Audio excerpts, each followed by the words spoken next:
Is it? How do you save? How do you save? Nope. Nope. What did I press? No movie. I don't know how to save. Okay, well, I guess I gotta wait then.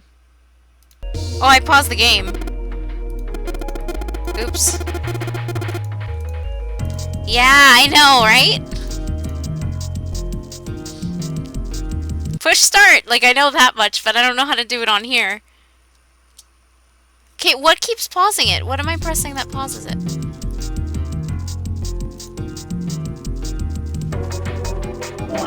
It's not S. S is for map. What are those buttons? What is that? Why is that showing up? What did I press? Oh no. Oh no. I pressed something. Okay, let me go into my... What did I do?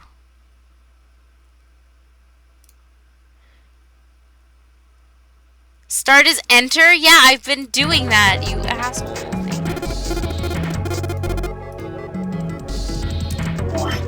Jeez! But now I don't know what I selected on the... See, because it's doing that. What did I select?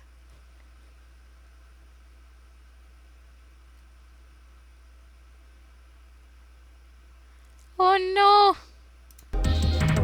No, I don't want to quit, but I want to figure out what this thing is.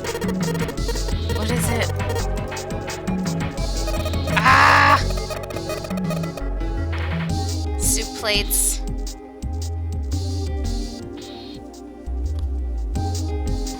Tex, I do see you. Assuming you mean me. You're gonna go swim? Swim team. What makes you think a poor college student has the money to do something like that? That's getting really annoying. That number thing was... Hey Santa, could you open that door, please? What the hell? There's no way I could open that thing. Guess you're getting to that age where your eyes start to go, huh? You'd better watch your mouth, boy, or someone won't live long enough to see that door opened. This has got the two of them on edge. We gotta get out of here, and fast. Maybe if I start pressing all the buttons I pressed before. Oh god, I don't even know what I pressed, though. Nope.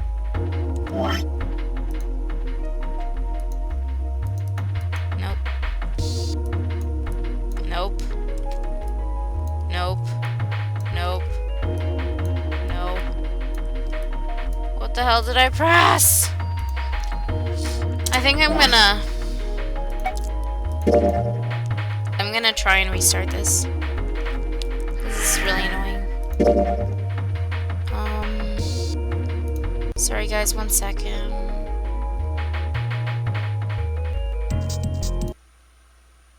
One second. Do that.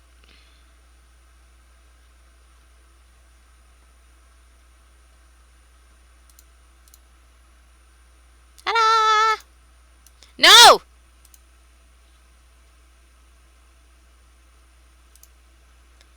What do you think it is?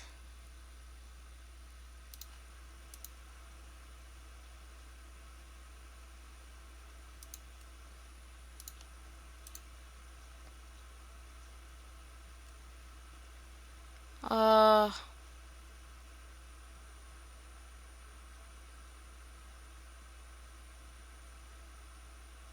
This sucks. Well, that's not it.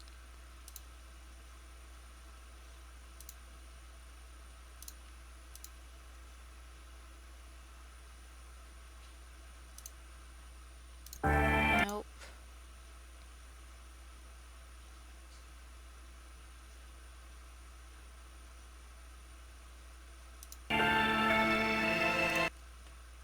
That didn't help.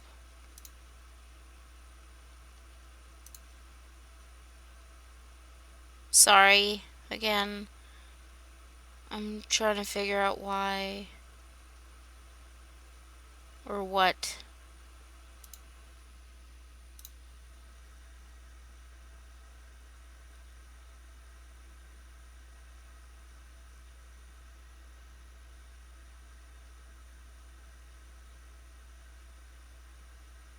I'm using, the DES, the DS, blah. I don't know what to call it. Go into that. Oh! Yay! No!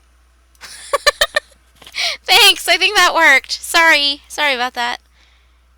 It's comma, it is. Thanks, Bal.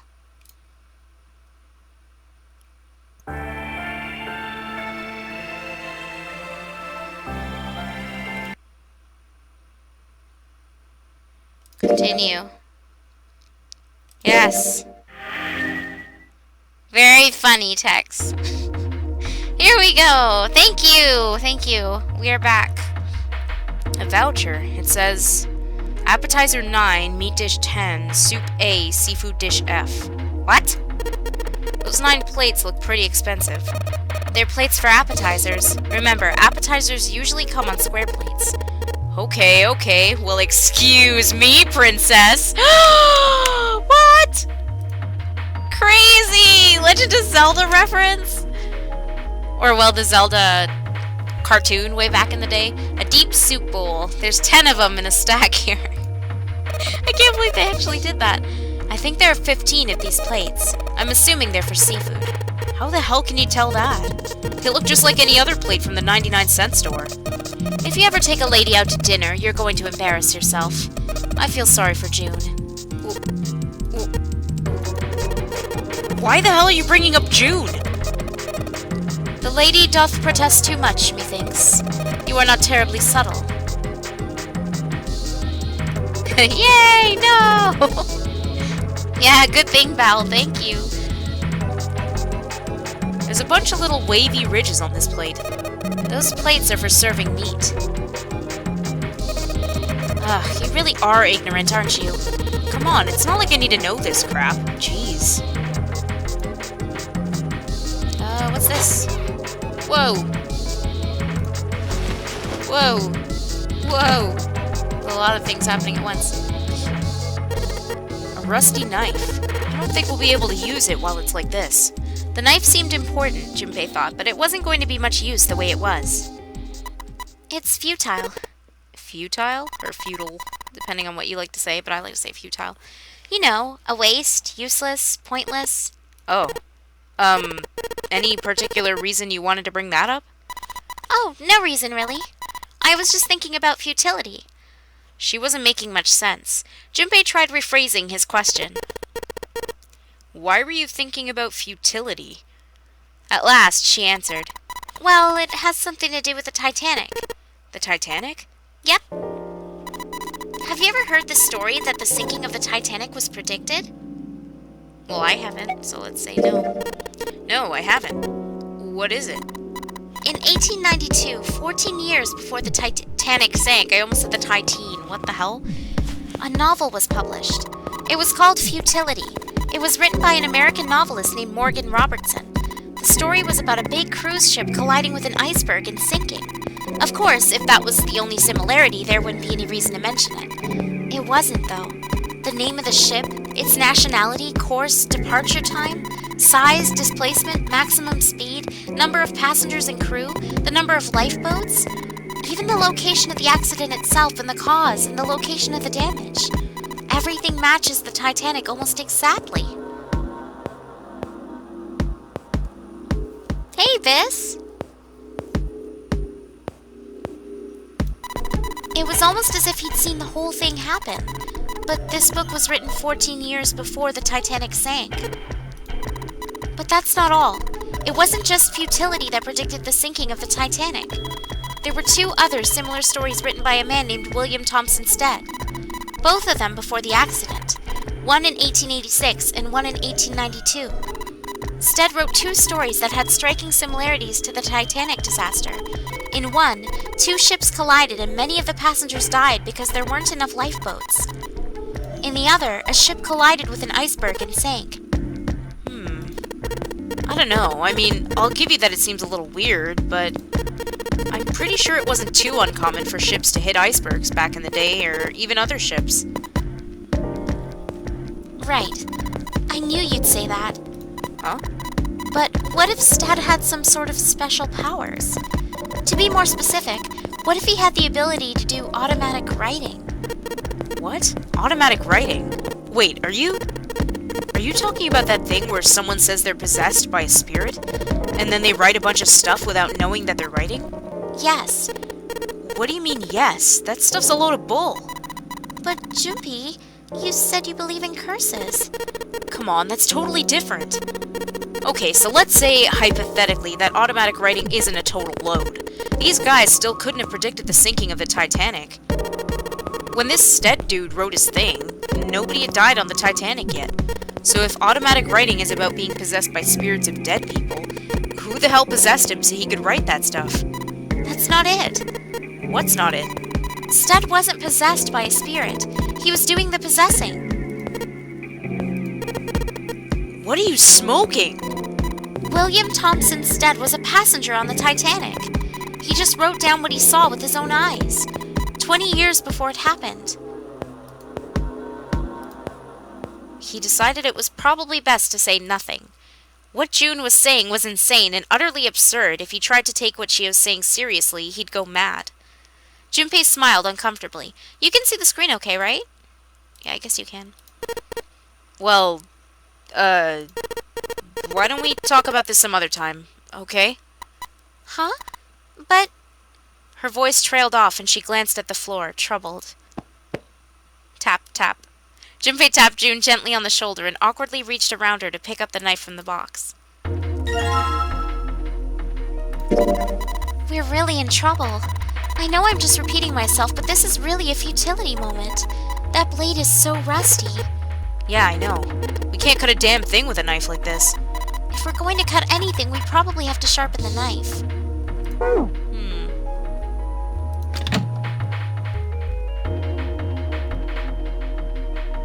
Right? We only have a couple hours to escape, but let's talk about some stuff. A sink. It's still got water in it. There are a couple plates in there, but I don't think they're gonna help us much. A whetstone. Whee! Maybe I'll use the whetstone to sharpen the knife. The blade of the knife is getting sharper by the second. I should be able to cut something pretty good with this knife.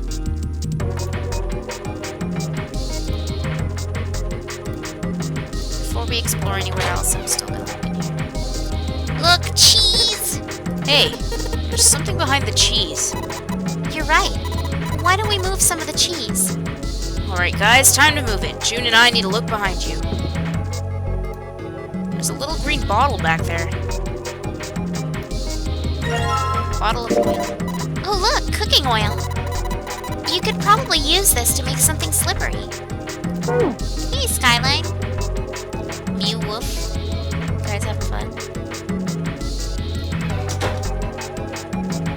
I was hoping they'd cut the cheese, but they didn't cut the cheese. It's a card reader. Since the light's red, I figured it's probably still locked. The key card for it's gotta be around here somewhere. We just gotta find it. Okay. This is the door we came in through. It's not locked, so we could go back out, but what's the point, right? All that's out there is an iron gate and a dead-end hallway. Yep. Might as well be locked for all the good going back out there do. What is this? This is the display area above the buttons. Thanks. I meant, what is this? Looks like you can enter numbers into this thing. Is it an oven timer? It's probably for entering a passcode. After all, the oven door is locked. My guess is that it'll open if we put in the correct code.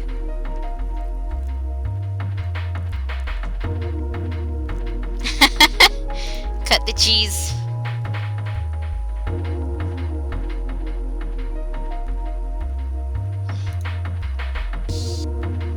Hello.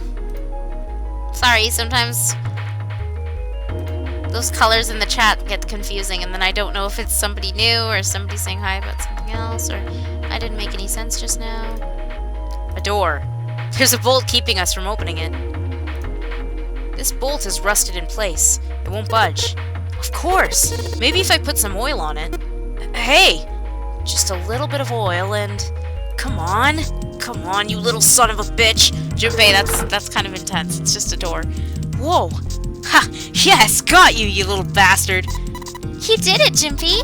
You're so smart! I'm so smart. Oh. As Junpei walked into the room, a blast of cold air washed over him. Almost instinctively, he folded his arms tight across his chest, doing what he could to conserve body heat. It's cold in here. What is this place? Are you blind? It's a freezer. Santa's teeth had already begun to chatter. Hardly surprising, the freezer was far too cold for someone dressed as he was.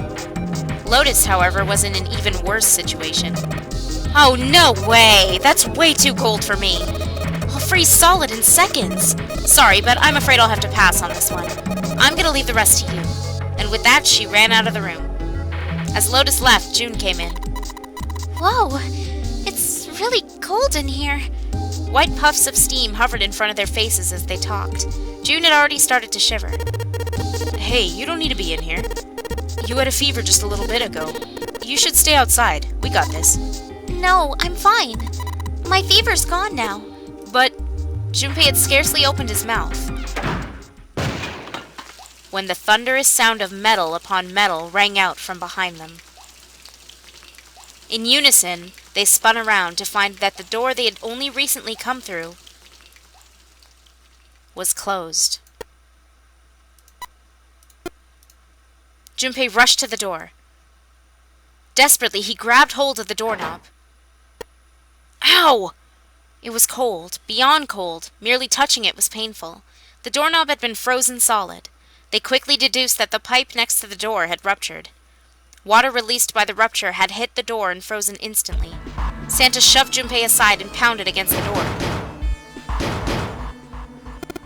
Hey, Lotus! You're out there, right? Open the door! She wasted no time in responding. What do you want? What's going on? The door won't open. Try opening it from that side. Please! Fine. If you say so. Hold on. Soon, they could hear Lotus on the other side of the door.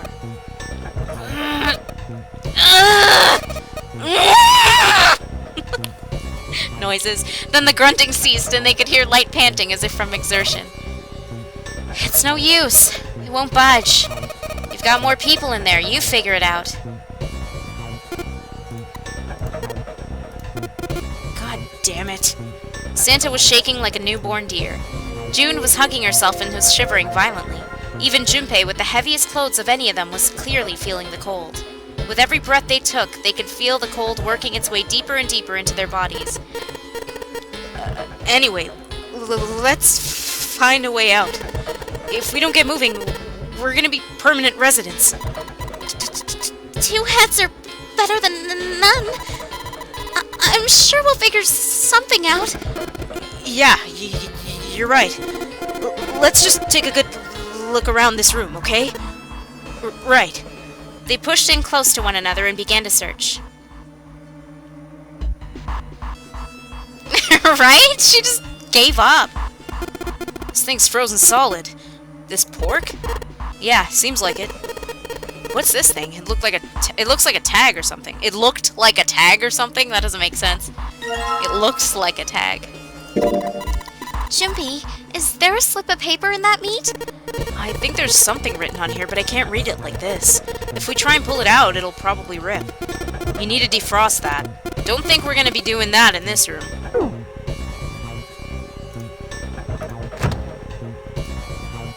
Dry ice. Dry ice? Can't you make that stuff cause an explosion if you seal it into something that's all airtight? That's all right. Explode? Yeah, didn't you do that in school? You should never underestimate the power of expanding gas. Farts. Junpei picked up the dry ice with his sleeves as to avoid burning himself. Sorry. Dry ice is just frozen carbon dioxide, right? Yeah, it is. I wonder how warm it is to get for it to turn back into gas again. Hell if I know. How's that gonna help us, anyway? Oh, well, I figured we might be able to use it to get out of here. They were about to move on when June spoke up. carbon dioxide sublimation point is negative 109 degrees. Any could be minus 2, doesn't matter. Any warmer than that and it'll turn into gas. Any lower and it becomes a solid. Junpei looked at her, dumbfounded. How do you know that? Despite my looks, I'm the queen of random knowledge. Looks bad to mess up when you're showing off. Oh, you're so cold your mouth's going numb? Yeah. What, White? You're just doing that on purpose, aren't you? June giggled and did her best to hide her guilt. At least she was still feeling good enough to joke around, Junpei told himself. Come on, guys, don't you think that's kind of weird? I wonder why it doesn't turn into a liquid first. Santa was now shivering at an astounding rate, but his curiosity seemed unaffected. Junpei, however, was not in a mood to discuss science. He wanted out of the freezer now, or it did strike Junpei as rather odd.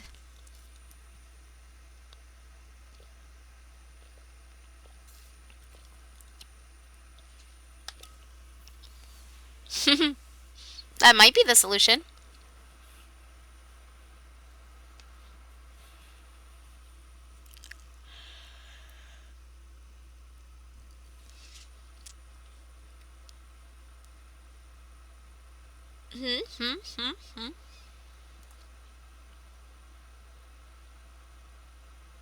Let's talk science, Sanders says. Anyone else?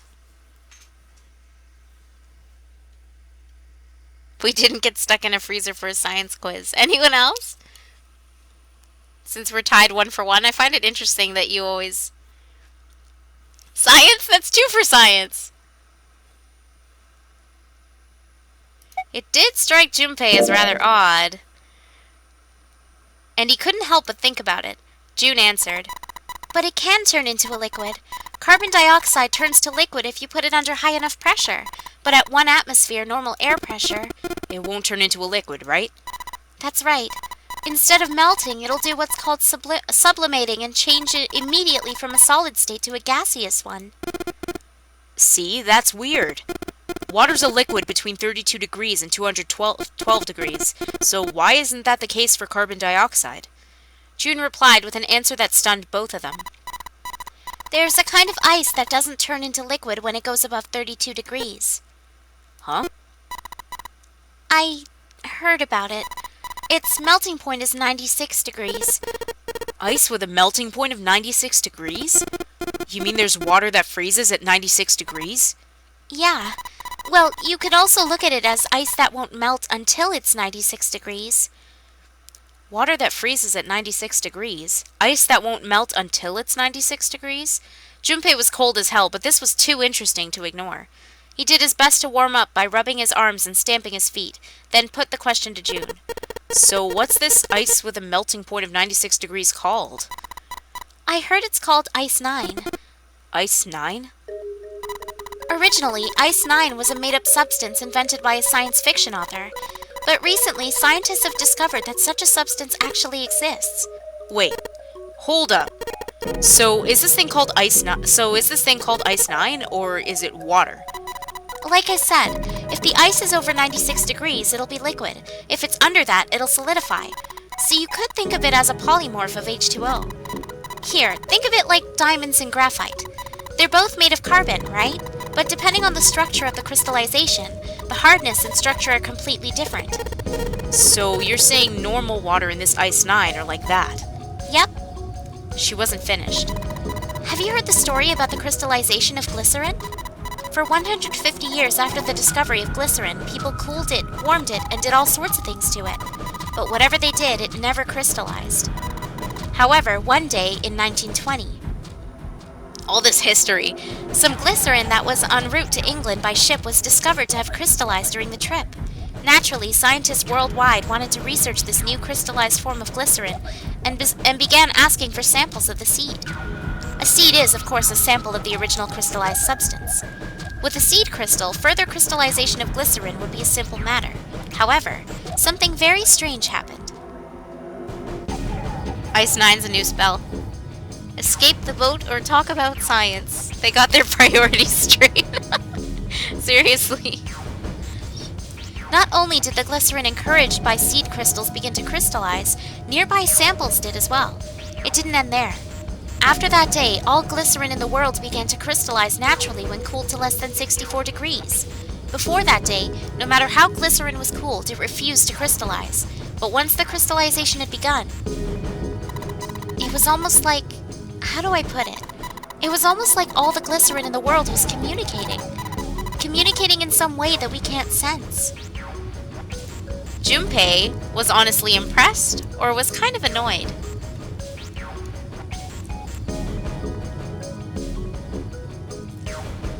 Yeah, they are freezing to death, but hey, they gotta talk about ice and glycerin and Ice 9 and science. It's science time! Well, while I wait for your response, I'm just gonna let Snowy outside.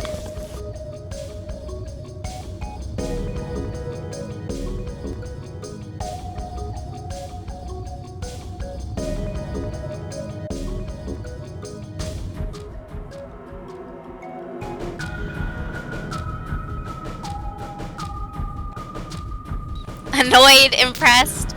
I mean, I'm impressed that she would know all of this. He was annoyed because honestly, you can't tell your crush what you really feel. So I got 1 for impressed, 1 for annoyed. 2 for annoyed. 3 for annoyed. Okay. Annoyed wins. Was kind of annoyed. June was nice, but he'd had enough of her ridiculous stories. So all of a sudden, Kay's not going to be happy about this. So all of a sudden, hey Laserbeam! All of a sudden, Laserbeam appeared. All of a sudden, a substance began to crystallize without a seed crystal? That seemed unlikely. No, impossible. In fact, it was utterly ridiculous. Even so, Junpei couldn't help but ask, what does that have to do with Ice 9? To his surprise, it was Santa and not June who answered. What she's saying is that it's a lot like Ice 9. What happened, I mean? A lot like? That would be bad. If water everywhere started freezing at 96 degrees. Man. It'd be the end of the world. Junpei felt that Santa might not be treating the idea of the end of the world with the proper concern. At any rate, we're not going to have to worry about the end of the world unless we can get out of here pretty damn quick. He was right. Junpei shivered. Alright guys, I think that's enough of that. I didn't think we'd get quite this far off topic. I mean, I know I'm kind of at fault here, but we can't be screwing around anymore. Seriously. I might go by the name Santa right now, but I didn't grow up in Iceland. I freaking hate the cold. So let's get cracking, alright? We gotta find a way out of here. Santa stomped off, clearly doing his best to pretend the cold wasn't affecting him.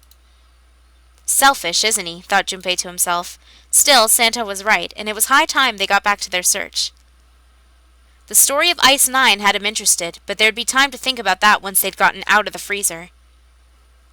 Junpei looked at June, nodded, and resumed his search of the room. I know. They're not taking it seriously enough. Let's see if there's anything else in this freezer. Aha! Frozen chicken. It's really hard. It's frozen stiff.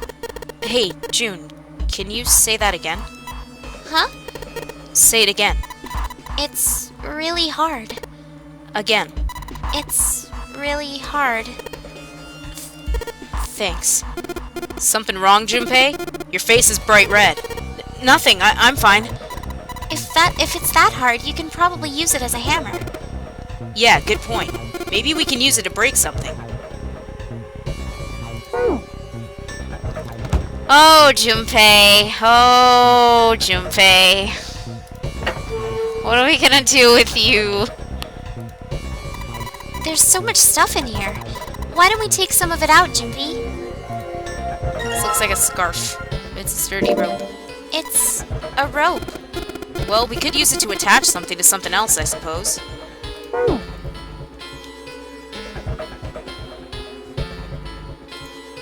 A water bottle.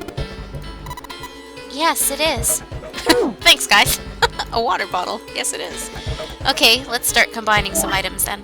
So we're going to use the frozen chicken to break the dry ice. Yeah? No? Maybe not. Oh, yeah, it did. Just sound effects that I didn't get to hear. Wow, you crushed it up really good. You should be able to get it into anything you want now. Can't you make that stuff cause an explosion if you seal it in something that's airtight?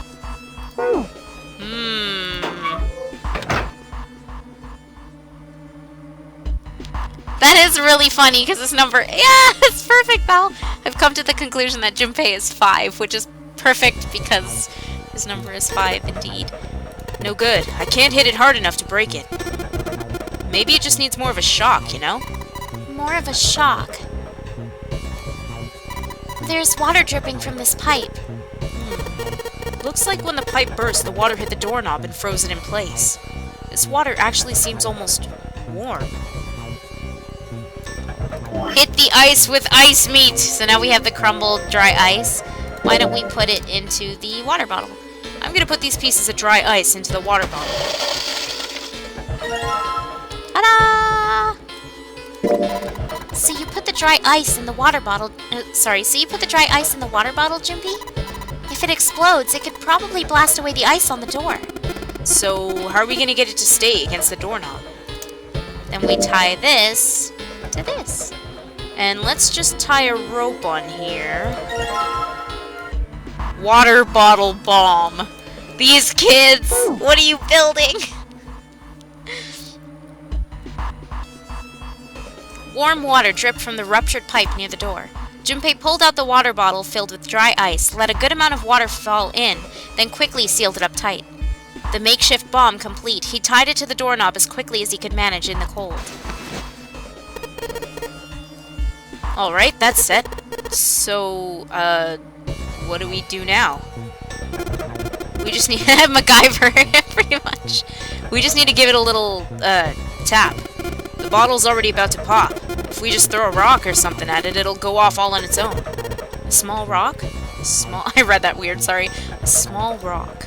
Junpei looked down at the floor. Scattered across it were pieces of dry ice left over from the larger chunk he'd crushed earlier. Alright, this ought to do the trick. He pulled his sleeve down over his hand to keep from getting burned, and grabbed the chunk of dry ice. It was a pretty good size, about as big as a pool ball. He figured it would be just about the right size. Alright guys, stand back. Actually, we should probably hide somewhere. Both Santa and June looked at him with new concern. Where exactly do you expect us to hide, genius? There isn't really anywhere big enough. Yeah, there is. Look! Right here! We can hide in there! Junpei pulled open the door to the small cellar. Come on! Get inside, quick! Santa and June nodded and jumped down into the hole. Junpei quickly followed. In his hand, he could feel the chill of the frozen carbon dioxide, even through his sleeve. He tightened his grip, took aim, and prepared to throw. Alright, here it goes! 3, 4, 5... You're counting the wrong way! Oops! That is a really sad excuse for a joke, man. Sorry, dude. Alright, for real this time. You guys ready? Yes! Whenever you're ready. Just throw the damn thing. Alright, here I go. 3, 2, 1... Junpei threw the chunk of dry ice as hard as he could. With the same motion, he ducked down into the cellar with Santa and June, just as...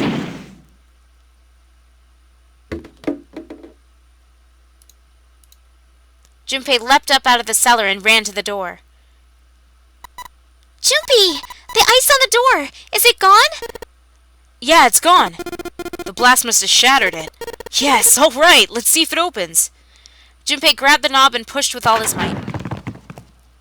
The door gave way easily, and all three of them tumbled out of the freezer at once. Hooray! We're out! June, relieved, collapsed onto the floor. Move! Santa shoved past Junpei and ran straight to the grill, which he immediately grabbed. Smart. Ow! God damn it! Hot, hot, hot, hot! Fuck!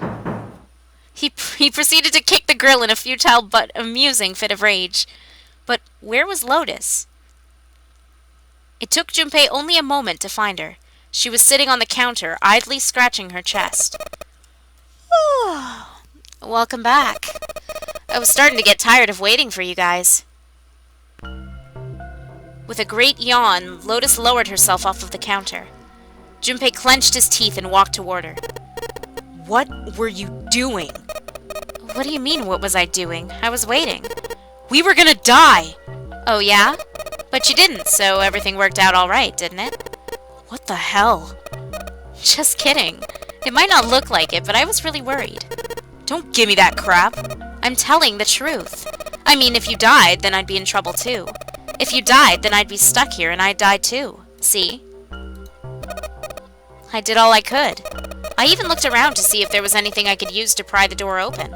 But I couldn't find anything. So all I could do was wait. I mean, what else did you want me to do? Call the cops? It was true that there wasn't much she could have done, but something about her tone... Junpei gritted his teeth. Fine. But there's one thing I have to ask you. What's that? You didn't close the door, did you? What? You think I closed the door on you? Why would I do something like that? It closed on its own. I told you before, if you die, then I die too. She was right, and Junpei knew it. Without them, she'd be in very serious trouble. It seemed that an accident was the only explanation for the door's closure. If Lotus had really wanted to kill them, all she would have to do was bar the door from the outside. And she hadn't. Well, she hadn't done anything. The most she was guilty of was laziness or negligence, not attempted murder. Junpei swallowed his anger and did his best to apologize.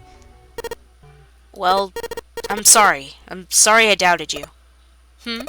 Oh, yes, well, that's all right, as long as you understand. Lotus looked away and twirled her hair between her fingertips. His vengeance against the grill complete, Santa swaggered back toward Junpei and Lotus. Hey, no more screwing around, you two. Break time's over. Especially for you, lady. You've just been sitting on that fat ass of yours while we were freezing to death.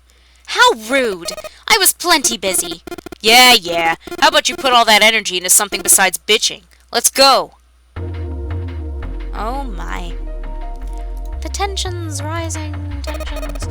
It's only a partition. There's nothing else worth noting here. I'm trying to get to the grill so that maybe we can grill up that piece of meat.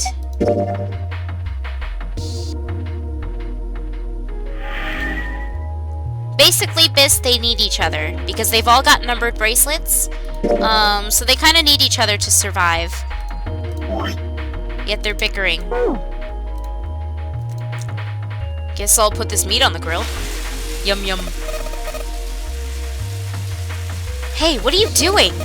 What are you gonna do if the paper burns? Come on, it'll be fine. I mean, it's not like it's gonna burn right away, right? We just gotta keep an eye on it and the paper will be fine. Well, they can argue all they want. I'm gonna keep an eye on this pork. Cool, looks like it's about time. I'm gonna try taking the paper out. Junpei, be careful. Sweet of her to care, but I know what I'm... Ouch! See? I told you. Hey, what the hell are you doing? Hurry up and take the paper out. It's not coming out. This thing's frozen stiff. I can't get it out. So, are we going to have to cut the meat? Yeah, looks that way. Well, it's a good thing we have a sharpened knife. Santa's on fire. Alright, now that I've sharpened the knife... Yes, I cut the pork! Awesome, Junpei. Now we can cut out the paper. C plus 10 plus F. Do you think it's some kind of code? Damn it, they're just screwing around. Junpei, do you know what C and F stand for? You think maybe it means corporate finance? I thought it was clever and funny. Junpei, just stop talking. I don't think Lotus likes you very much. What could C and F stand for? I didn't look at anything here yet. Wow, this pot looks like it's made out of silver. I bet drinking tea from this pot would be really yummy. Spending a day off with June, drinking tea. Could such a day ever happen for me? Junpei? Oh, nothing. We don't really need hot water, so we should be moving on. It's a note. It's got a bunch of stuff written on it, but it doesn't look like a code or anything like that. C plus 10 plus F could be hexadecimal. 10 would be A. Celsius plus 10 plus Fahrenheit? Chicken and fish. There's a voucher at the end of the counter. This voucher doesn't match the number of plates on the table. It says appetizer 9, meat dish 10, soup A, seafood dish F on the voucher. And the plates on the table are 9 appetizer, 16 meat, 10 soup, 15 seafood. Maybe they're using hexadecimal here. Oh, Biss!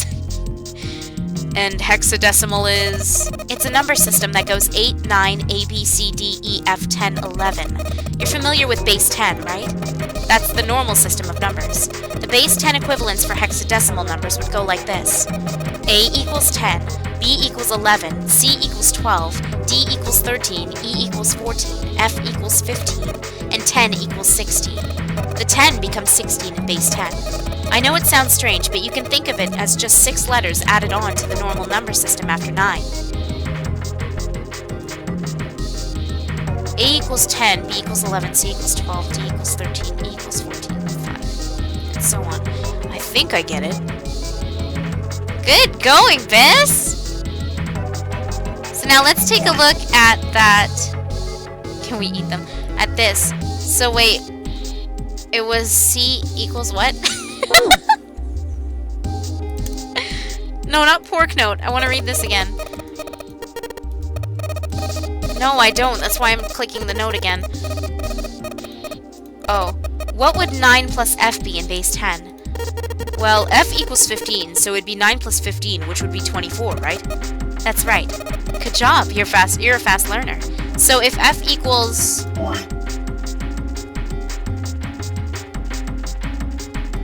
Oh? You already calculated it? Holy shit. Okay. That's probably the passcode for this. Look at Biss go! Holy shit! I wonder if that'll work, though. Let's see. This is probably what you're supposed to use to enter the password. Maybe if we put in the right number, it'll open the oven door. Junpei, maybe the note you found earlier. Yeah, I know. Do you know how to enter those numbers? I think E is for enter and C is for clearing. So basically, when I'm ready to submit my answer, I press E. So if I screw up, I just press C, right? Lotus nodded. Alright, let's give it a shot. Let's try that number that Biss did there, so 43. Oh! Sounds like metal is falling. Well, I guess that went well. You did it, Biss! Yeah, same here. I'm only good for digital route too, Val. Yeah, and even then I have to use the calculator. The door opened. Good job, Jimpy! More like good job, Biss. Good job, Biss! We got the Saturn key card. This looks like a lowercase h, but the line next to it is throwing me off. This is the symbol for Saturn. Remember, there was an elevator next to the main staircase. Wasn't there a mark like this on the card reader next to it? Oh yeah, I remember that. I guess that means that card ain't gonna help us get out of this room then. I'm not sure. Why don't we try it out? Let's try it out!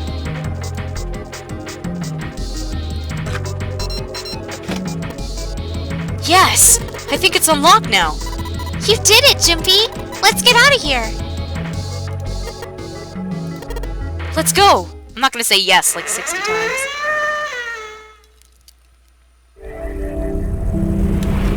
This, I'm like so proud and so happy that you just did that.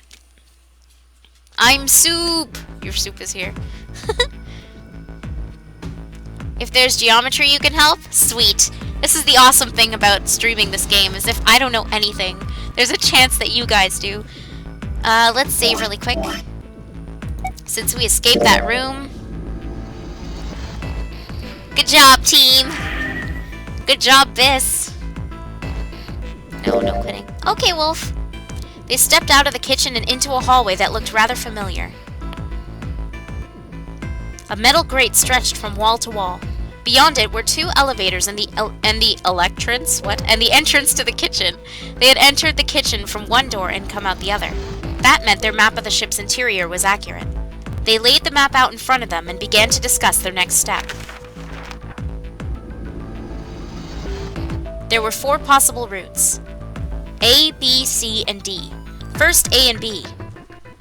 A and B both seem to connect to an L-shaped room. However, the 2 doors that lead to the room or that led to the room, were both locked and could not be opened. Damn English language. Next was Route C. This goes all the way to the main staircase. It's better if you guys don't know, actually. It'll be much better if you don't know. That means it's door 5, one of the numbered doors. You like it? I'm glad, Xander. This game really gets you thinking. Really. I mean, for me, some of the puzzles, I'm just like, what? So, hopefully I can get through this.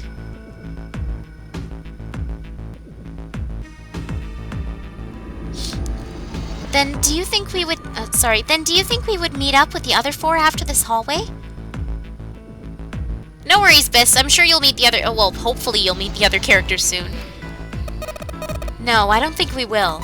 Providing nothing happens to them. Why not? Look. There, by the stairs. See how the gate is opened? When we went into the kitchen, it was closed. But it's open now. What do you think that means? They opened it. Most likely. Then if we take Route C, we're going backwards. That would be pointless. Then that means... All 4 looked at the map. They all looked at the staircase, its lazy curve leading down, deeper into the ship. Route D, then. D it is. Yep, Route D. Then we're set. Okay, Biss. They jogged down the stairs until they reached the C deck. Just to be sure, they kept going to check the deck beneath. Yeah, just like I thought. Deck D is totally underwater. Just like the bottom of the central staircase.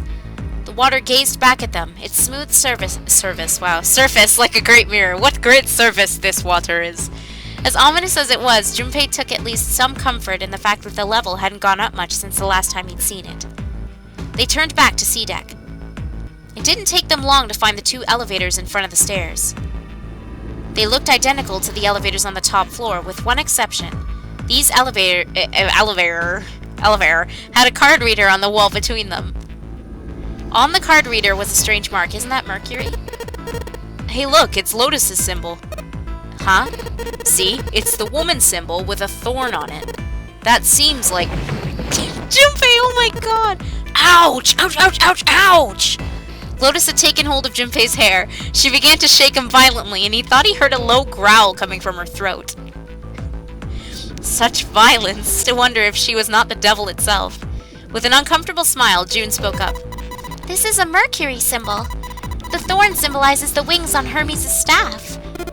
Hermes, herpes, whatever. If we can't get this thing to work, these elevators aren't going anywhere. In other words, we need a key card with the Mercury symbol on it. Probably. They gave up on the elevator and returned to the stairs. A hallway stretched out to the left. Oh my gosh. A great many doors lined both sides of the hallway. They weren't sure how many, but certainly enough to be discouraging. Damn it, if we try and search all these, the sun's gonna go down before we've done half of them. I think the sun already set. I have a feeling this ship is the only thing that's going to be going down anytime soon.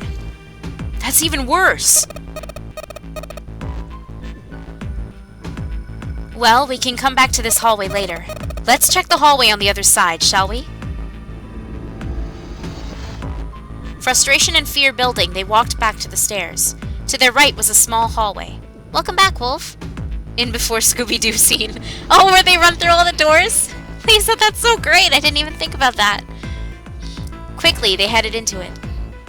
It was approximately the same size as the alcove in front of the stairs.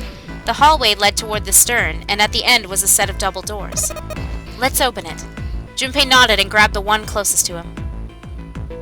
He gave it a small tug and felt it move. It was unlocked. Thrilled to have found an unlocked door, he threw it open. In we go. Junpei didn't know what to make of what he saw. Whoa.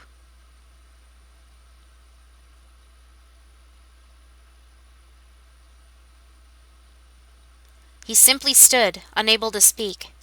The others simply stared, open-mouthed. He did say Hermes herpes. Good old Santa.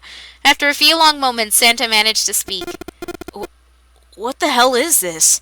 A massive room stretched out in front of them, more a cavern than a room. Its vastness was oppressive, and it bore down on the four companions. It was not empty, however. The entire room was filled with lines upon lines of beds. They were simple things, little more than pipe and thin mattresses.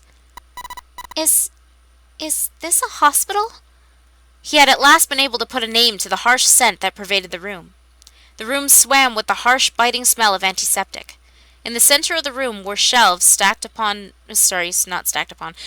with medicine. Sorry, I read medical devices first. And a number of medical devices, that function of which Junpei did not know. Sorry, the function. I'm, making up things. I'm sorry. More importantly, however, on the back wall of the room were 4 doors. 3 of them were emblazoned with large single-digit numbers made with thick red paint. The door on the left was labeled 3. The second door from the left had no number, but the third had been given a 7. And the rightmost door had an 8. There could be no doubt they were numbered doors. It did strike Junpei as strange, however, that the door between 3 and 7 should be blank. What, he wondered, could it mean? Let's take a look at the doors. Yes, that sounds like a good plan. Junpei headed toward the doors, weaving his way between the beds. It's catch-up, Junpei. He started with door 3 on the left and moved to the right until he reached door 8. Why would you even try pulling them? You clearly have to use your numbered bracelets. How many times must we go through this, children? How many times? It's no use. Well, of course. If it was that easy to open these doors, what would be the point of the nonary game? We have to activate the red, or the numbered doors won't... Wait a minute. What's wrong? Look, the display on the red. There's nothing on it. Huh? Don't you remember? The red at the central staircase? If no one was inside, it said vacant. Oh yeah, you're right. But this one... There's nothing on... Oh, sorry, it's June. There's nothing on it. Right? I wonder if it's broken. Only one way to find out.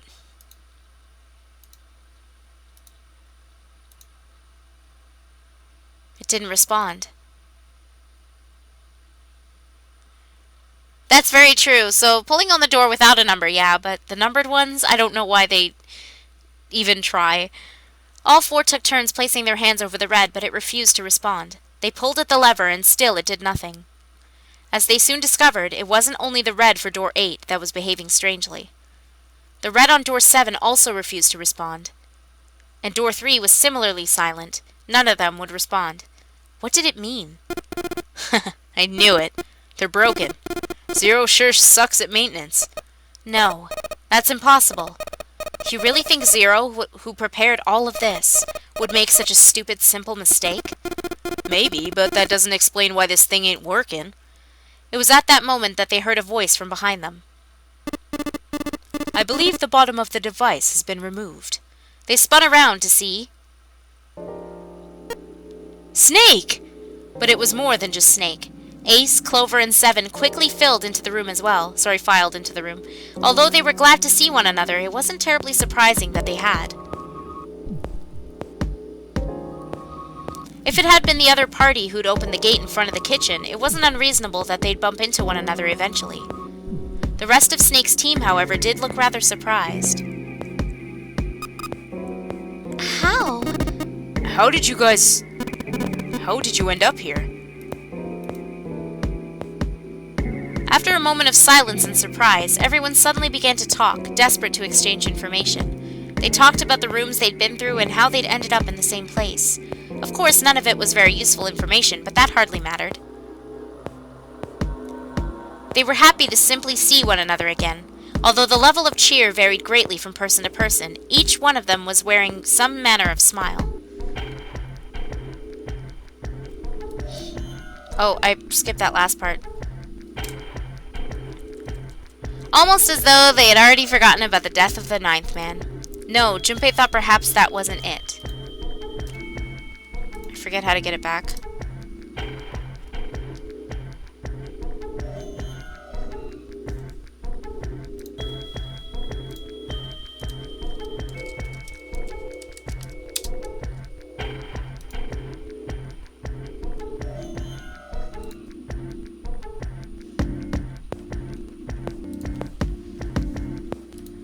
I get this back?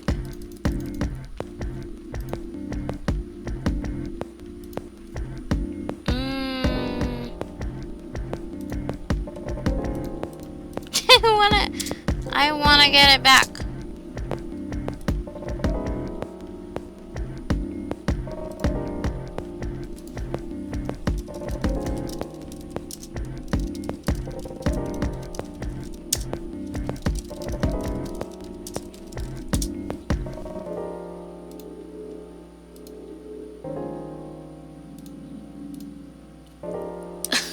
This is great. What have I gotten myself into?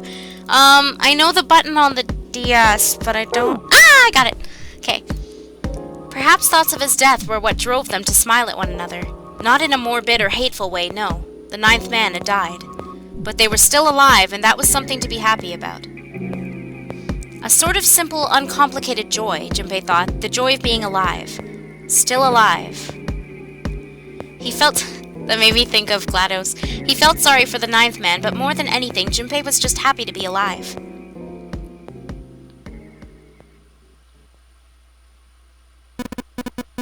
There you have it, our half of the story. His part finished, Ace fell silent. For a moment, Junpei was silent in thought. Then he spoke. Okay, let me see if I've got all this straight. When you guys got here, the bases for the Reds were already gone. And you looked all over this room, but you couldn't find anything. So you figured that there might be something in the hallway with all the doors. So you went and had a look? Yeah. And while you were looking around, you heard voices? Uh-huh. So you followed the voices and came back here. Oh, see you later, Brown.